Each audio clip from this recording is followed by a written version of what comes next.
bagaimana kabar adik-adik di rumah? Kakak doakan semoga adik-adik selalu diberikan kesehatan agar dapat beraktivitas dan juga belajar ya. Baiklah, seperti biasanya untuk memulai pelajaran, adik-adik persiapkan dulu buku dan juga alat tulisnya. Jika sudah, mari kita bersama-sama mulai pelajaran kali ini dengan mengucap basmalah. Bismillahirrahmanirrahim. Sekarang, coba adik-adik dengar suara berikut. Apakah adik-adik dapat menebak suara apakah ini? Benar sekali. Suara tersebut bersumber dari suara kucing yang sedang mengeong. Jika adik-adik dapat menebaknya dengan benar serta mendengarnya dengan jelas, berarti alat atau organ pendengaran adik-adik dapat berfungsi dengan baik. Nah, apakah adik-adik masih ingat? Bagian-bagian dari alat atau organ pendengaran itu ada apa saja? Ya, contohnya ada daun telinga, ada gendang telinga, ada tulang-tulang pendengaran, dan lain-lain. Pada pembelajaran kali ini, kita akan melanjutkan pembahasan mengenai alat atau organ pendengaran beserta cara merawatnya. Mari kita ingat dan kita pelajari kembali.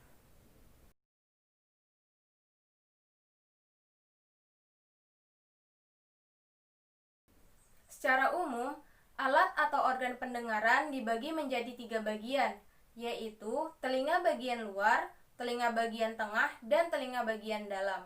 Bagian-bagian inilah yang memiliki fungsi khusus yang memungkinkan kita dapat mendengar. Yang pertama adalah telinga bagian luar, terdiri dari daun telinga dan juga lubang telinga. Daun telinga terdiri dari tulang rawan yang dapat ditekuk, berfungsi untuk menangkap suara yang berada di sekitar kita. Suara tersebut kemudian akan diteruskan melewati lubang telinga menuju ke gendang telinga. Gendang telinga ini nantinya akan bergetar sejumlah dengan getaran yang sudah ditangkap oleh daun telinga.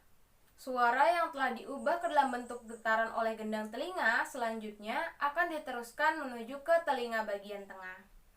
Nah, telinga bagian tengah ini secara sederhana memiliki fungsi untuk menerima suara yang telah ditangkap oleh telinga bagian luar. Telinga bagian tengah ini terdiri dari tulang martil, tulang landasan, dan juga tulang sanggurdi.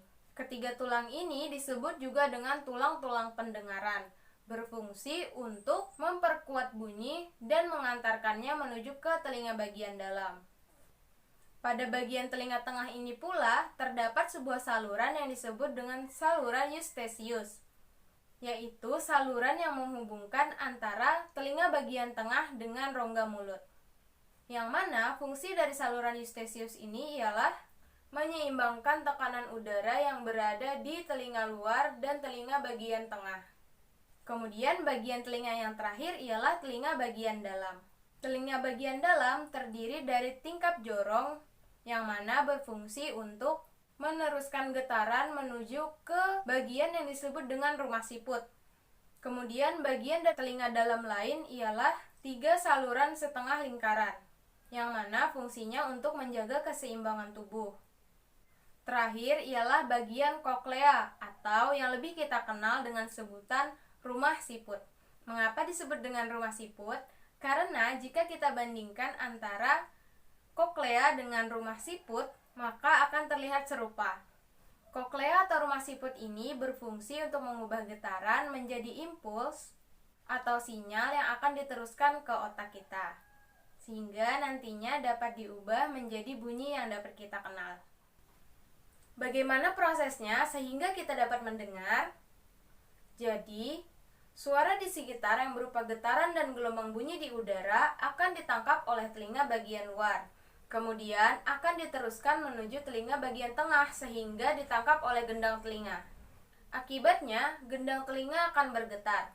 Getaran ini lalu akan diteruskan oleh tulang-tulang pendengaran untuk diperkuat dan dikirimkan menuju telinga bagian dalam, tepatnya di ujung saraf.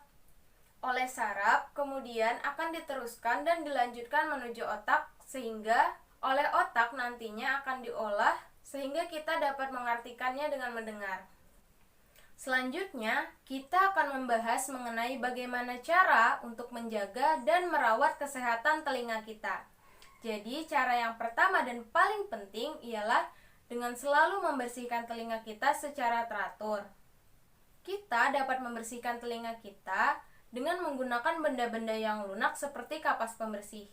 Jangan sekali-kali menggunakan benda-benda yang keras dan juga tajam karena dapat merusak gendang telinga kita. Selain tidak menggunakan benda-benda yang keras, kita juga tidak boleh memasukkan kapas pembersih terlalu dalam karena ditakutkan akan menggores bagian dalam dari telinga kita. Selain itu juga dapat menyebabkan kotoran yang ada di telinga kita masuk lebih dalam lagi. Dan bahkan jika kita memasukkannya terlalu dalam, dapat merusak gendang telinga. Kemudian cara yang kedua ialah dengan mendengarkan musik dan lain-lain dengan volume yang sedang atau tidak terlalu keras, karena bunyi atau suara yang sangat keras dapat membuat gendang telinga kita menjadi pecah. Mengapa demikian? Karena gendang telinga hanyalah selaput tipis yang sangat mudah pecah dan juga robek. Jadi kita harus sangat berhati-hati jika mendengarkan suara-suara yang keras. Lalu bagaimana cara kita untuk menghindari suara yang keras seperti suara petir? Benar sekali, kita dapat menutup telinga kita menggunakan telapak tangan kita dengan rapat. Tapi harus menggunakan telapak telinga, bukan menggunakan telunjuk jari.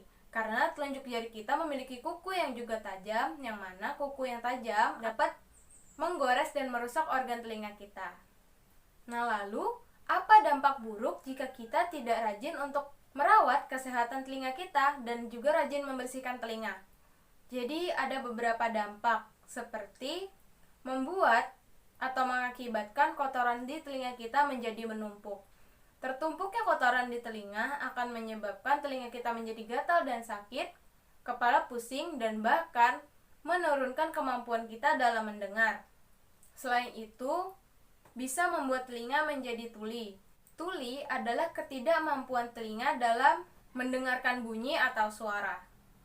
Tuli dapat disebabkan oleh rusaknya gendang telinga, tersumbatnya ruang telinga, dan juga rusaknya saraf pendengaran. Dan yang terakhir adalah conge. Conge adalah penyakit yang disebabkan oleh infeksi bakteri yang masuk ke telinga kita. Infeksi ini disebabkan oleh bakteri yang masuk ke telinga melalui benda atau air ke dalam telinga dan tidak segera kita bersihkan atau tidak segera kita keringkan. Sehingga akhirnya telinga mengeluarkan cairan yang kotor dan berbau. Nah, sangat buruk bukan dampaknya?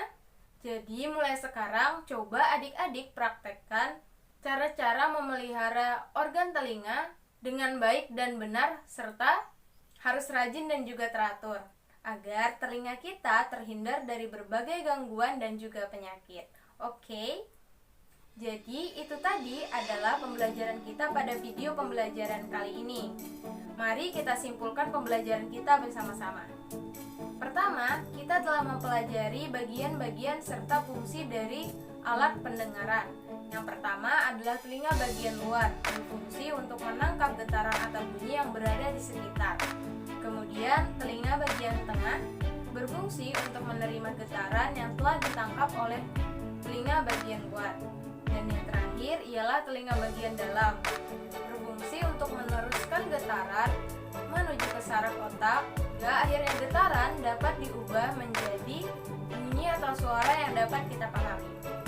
Sedangkan cara untuk menjaga dan merawat kesehatan telinga kita ialah dengan rutin membersihkan telinga menggunakan benda-benda yang lunak secara hati-hati. Selanjutnya, coba adik-adik tuliskan di buku adik-adik jawaban dari soal berikut ini.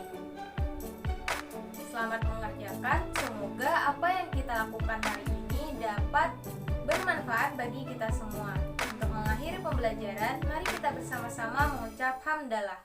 Alhamdulillahirabbil alamin. Wassalamualaikum warahmatullahi wabarakatuh.